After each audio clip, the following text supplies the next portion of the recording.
الحمد لله كفى وسلام على عباده الذين اصطفى أما بعد أعوذ بالله من الشيطان الرجيم بسم الله الرحمن الرحيم وإذا سألك عبادي عني فإني قريب أجيب دعوة الداعي إذا دعاني فليستجيبوا لي وليؤمنوا بي لعلهم يرشدون۔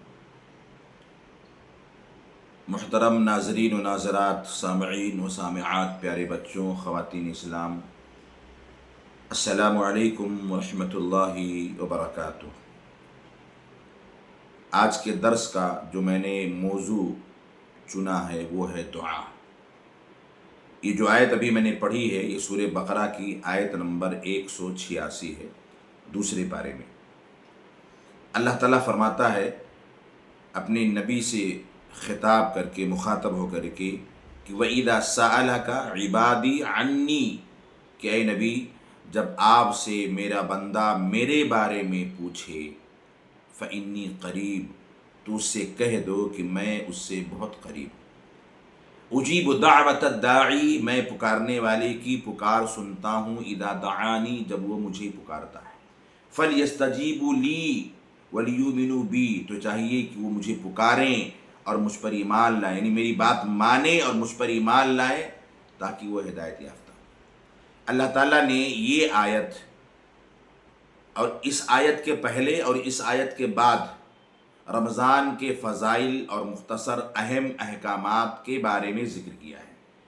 رمضان کے فضائل، رمضان کے مسائل کے بیچ میں اللہ تعالیٰ نے اس آیت کا تذکرہ کیا، اس آیت کو ذکر کیا۔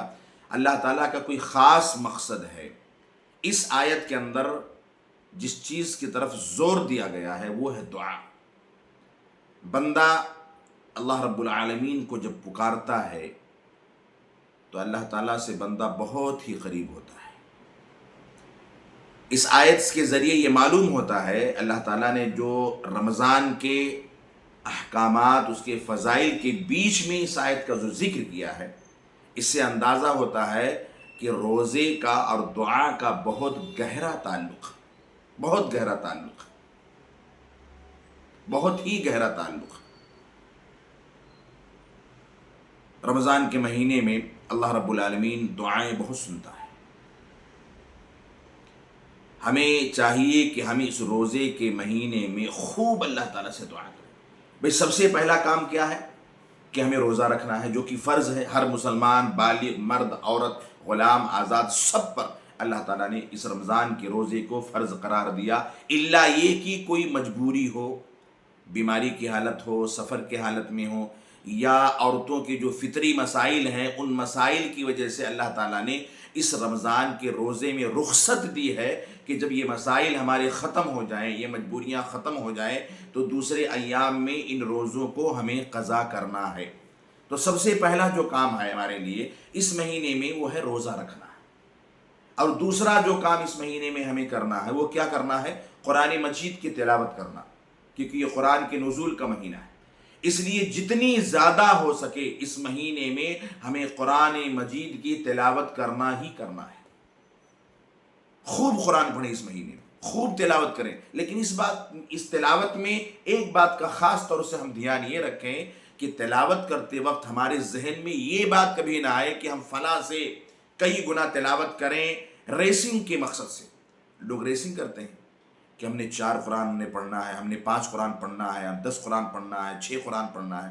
پھر کیا ہوتا ہے کہ ہم جب قرآن پڑھتے ہیں تو ہمارے قرآن پڑھنے کی رفتار اتنی تیز ہوتی ہے کہ ہم خود نہیں سمجھ پاتے کہ ہم قرآن کیسا پڑھ رہے ہیں، کیا ہمارے زبان سے ادا ہو رہا ہے، کیا نہیں ادا ہو رہا ہے۔ تو قرآن ٹھہر ٹھہر کے پڑھنا، آرام سے پڑھنا، اور کوشش پوری یہ ہو ہم کہ قرآن سمجھ کر کے پڑھیں، سمجھ کر کے پڑھیں۔ اللہ نے خود قرآن میں فرمایا وَرَتِّلِ الْقُرْآنَ تَرْتِيلًا، قرآن کے ٹھہر ٹھہر کے پڑھا کرو۔ بہرحال دوسرا اہم کام جو اس مہینے میں ہمیں کرنا ہے وہ ہے قرآن کی تلاوت۔ اور تیسرا کام جو امپورٹنٹ کام ہے، جو اہم کام ہے، جو اس آیت میں جو میں نے پڑھا شروع میں جو ذکر کیا گیا ہے وہ ہے دعا۔ دیکھیے میرے بھائیوں، دوستوں، ماں اور بہنوں، خواتین، دعا یہ بہت بڑا ذریعہ ہے ہمارے لیے اللہ تعالیٰ سے قریب ہونے کا، بہت بڑا ذریعہ ہے۔ کہ اللہ تعالیٰ سے ہم دعا کے ذریعے قریب ہوں۔ آپ اٹھا کر کے قرآن دیکھیں، نبیوں کے واقعات کو دیکھیں، نبیوں کو جب بھی کوئی ضرورت پڑی تب انہوں نے دعا کو سہارا لیا، یعنی اللہ کو پکارا۔ آپ لے لیں حضرت ابراہیم علیہ السلام کو، جب ان کو اولاد کی ضرورت پڑی تو انہوں نے کیا دعا کیا؟ رب ہب لی من الصالحین، اللہ کو پکارا۔ حضرت زکریہ علیہ السلام کو جب اولاد کی ضرورت پڑی تو انہوں نے بھی اللہ کو پکارا، رب ہب لی من لدنک ذریۃ طیبۃ انک سمیع الدعاء۔ حضرت آدم علیہ السلام جب اس روئے زمین پر آئے تو اللہ سے جب توبہ کیا تو توبہ کا جو ذریعہ بنایا وہ اللہ رب العالمین سے دعا کیا، ربنا ظلمنا انفسنا وان لم تغفر لنا وترحمنا لنکونن من الخاسرین۔ حضرت یونس علیہ السلام کو دیکھ لو، مچھلی کے پیٹ میں وہ بھی اللہ ہی سے دعا کر رہے ہیں، اللہ ہی کو پکار رہے ہیں، لا الہ الا انت سبحانک انی کنت من الظالمین۔ تو انبیاء کرام نے دعا کو ایک اہم ذریعہ بنایا ہے اللہ تعالیٰ سے قریب ہونے کا، اللہ تعالیٰ کو پکارنے کا۔ حضرت ایوب علیہ السلام کتنے سال تک بیماری میں مبتلا رہے، انہوں نے بھی کس سے دعا کی اور کس کو پکارا؟ اللہ تعالیٰ کو پکارا۔ تو یہ دعا اللہ سے قریب ہونے کا بہت ہی اہم ذریعہ ہے، اور یہ بات دھیان رکھیں، یقیناً یہ بات دھیان رکھیں اور یقین کے ساتھ دعا کریں، اگر بشرطے کی اگر ہمارا کھانا، ہمارا پہننا، ہمارا پینا یہ سب حلال ہے تو یہ بات یقین رکھیں کہ جو بھی دعا بشرطے کی وہ دعا جائز دعا ہو، اللہ تعالیٰ اس دعا کو ہمارے رد نہیں فرماتا ہے، نہیں رد فرماتا اللہ رب العالمین ہماری اس دعا کو۔ کیسے؟ اللہ کے نبی صلی اللہ علیہ وسلم فرماتے ہیں اگر ہم دعا کرتے ہیں اللہ رب العالمین سے تو بسا اوقات ایسا ہوتا ہے کہ ہماری جو دعا کی جاتی ہے، جو ہم دعا کرتے ہیں، جو چیز اللہ سے مانگتے ہیں، ہماری وہ مراد اللہ پوری کر دیتا ہے، یعنی ہماری دعا سن لیتا ہے، ہماری دعا قبول ہو جاتی ہے۔ لیکن اگر ہماری مراد پوری نہیں ہوئی، ہماری دعا قبول نہیں ہوئی تو بھی ہم مایوس مت ہوں۔ اللہ کے نبی صلی اللہ علیہ وسلم فرماتے ہیں کہ اگر آپ کی دعا، آپ کی مراد پوری نہیں ہوئی تو اللہ رب العالمین آپ کی اس دعا کو ذخیرہ کرتا ہے، اکٹھا کرتا ہے، اور اس دعا کا بدلہ قیامت کے دن اللہ تعالیٰ عطا فرمائے گا۔ اللہ اکبر۔ اور تیسری چیز جو ہم دعا کرتے ہیں، اگر ہماری دعا قبول نہیں ہوئی ایسا ہم کو لگتا ہے، یا ہماری مراد پوری نہیں ہوئی جو ہم نے اللہ سے مانگا، تو اس دعا کے ذریعے اللہ تعالیٰ ہماری اوپر آنے والی مصیبت کو، یہ آئی ہوئی مصیبت کو اللہ تعالیٰ اسے دور کر دیتا ہے، اسے ختم کر دیتا ہے۔ تو بتائیے ہماری دعا رد کہاں ہوئی؟ اس لیے ہم خوب اللہ سے دعا کریں، اور خاص طور سے اس رمضان کے مہینے میں، رمضان کے مہینے میں تو اللہ رب العالمین روزے کی حالت میں بندوں کی دعاؤں کو سنتا ہے، قبول کرتا ہے۔ حضرت عبداللہ ابن عمر رضی اللہ تعالی عنہ جب افطاری کا وقت ہوتا تھا تو اپنے بیوی بچوں کو لے کر کے بیٹھتے تھے اور دعا کرتے تھے۔ کیوں؟ اس لیے کہ افطاری کے وقت بھی کی گئی دعا اللہ تعالیٰ رد نہیں کرتا، قبول فرما لیتا ہے۔ بہت بڑا ذریعہ ہے یہ دعا اللہ تعالیٰ سے قریب ہونے کا، اپنی مانگیں منوانے کا، اپنی گناہوں کی بخشش کروانے کا۔ اللہ کے نبی صلی اللہ علیہ وسلم نے کیا فرمایا کہ رمضان کے مہینے میں اللہ رب العالمین ہر رات کو لا تعداد لوگوں کو جہنم سے آزاد کرتا ہے۔ گویا کہ یہ مہینہ جہنم سے آزادی کا مہینہ بھی ہے، لا تعداد لوگوں کو جہنم سے آزاد کرتا ہے۔ اور ایک دوسری روایت میں ہے جس میں ہے کہ اللہ رب العالمین ہر دن اور ہر رات اپنے بندوں کو جہنم سے آزاد کرتا ہے۔ اس لیے اللہ تعالیٰ سے دعا کرتے رہیں اللہ تعالیٰ سے دعا، کبھی نہ پیچھے ہٹیں کہ ہم اللہ سے دعا نہیں کریں گے، یا اللہ ہم سے ہم دعا کس منہ سے کریں، بہت بڑے گنہگار ہیں ہم، کیسے اللہ سے دعا کریں؟ نہیں، کتنا ہی بڑا گناہ ہم نے کیوں نہ کیا ہو، اگر صحیح دل سے، اخلاص نیت سے اگر ہم نے اللہ کو پکارا تو اللہ تعالیٰ ہماری دعائیں ضرور سنے گا، ضرور قبول کرے گا اللہ رب العالمین ہماری دعا۔ اس لیے ہم دعا کرنے سے کبھی گریز نہ کریں، اس مہینے میں خاص طور سے اللہ سے دعا کریں. رات کا تہائی حصہ، ابھی تو رمضان کا مہینہ ہے، رمضان کے مہینے میں اکثر و بیشتر لوگ رات کو پوری رات جاگتے ہیں، یا پوری رات نہیں جاگتے تو اتنی دیر تک جاگتے ہیں کہ رات کا تہائی حصہ شروع ہو جاتا ہے، اور تھوڑی دیر سوئے اس کے بعد پھر اٹھ جاتے ہیں سحری کھانے کے لیے. اللہ رب العالمین جو کہ اپنی ذات کے ساتھ آسمان پر مستوی ہے، عرش پر مستوی ہے، وہاں سے اللہ رب العالمین ہٹتا نہیں ہے، لیکن پوری کائنات کی خبر اللہ تعالیٰ کو ہے، کیونکہ اللہ تعالیٰ اپنے علم کے ذریعے ہر جگہ موجود ہے، اپنے علم کے ذریعے.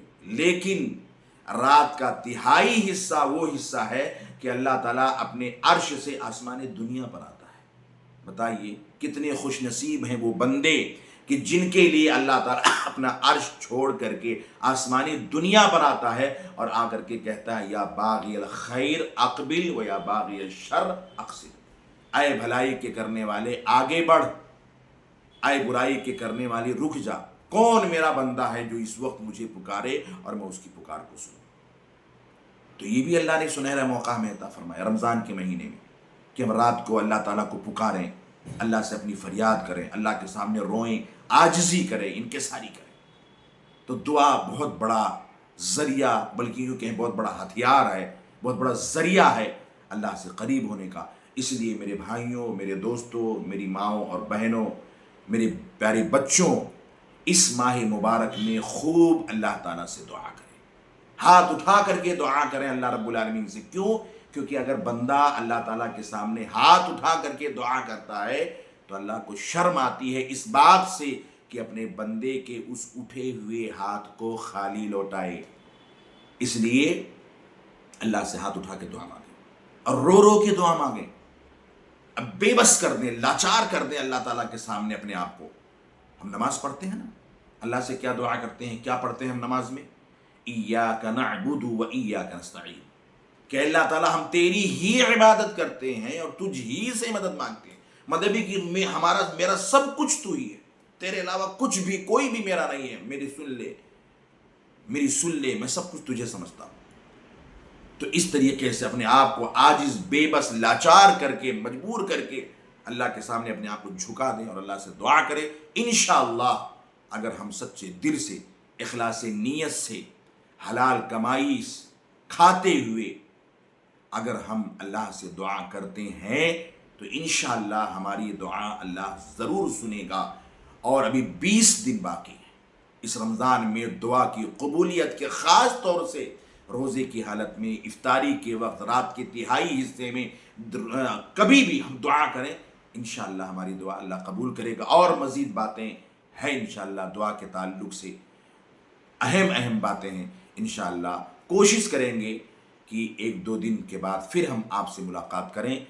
اس درس کے ذریعے اللہ سے دعا ہے کہ اللہ تعالی ہمیں رمضان کے اس ماہ مبارک سے مکمل طور پر فائدہ اٹھانے کی توفیق عطا فرمائے. آمین. وآخر دعوانا ان الحمد للہ رب العالمین. والسلام علیکم ورحمۃ اللہ وبرکاتہ.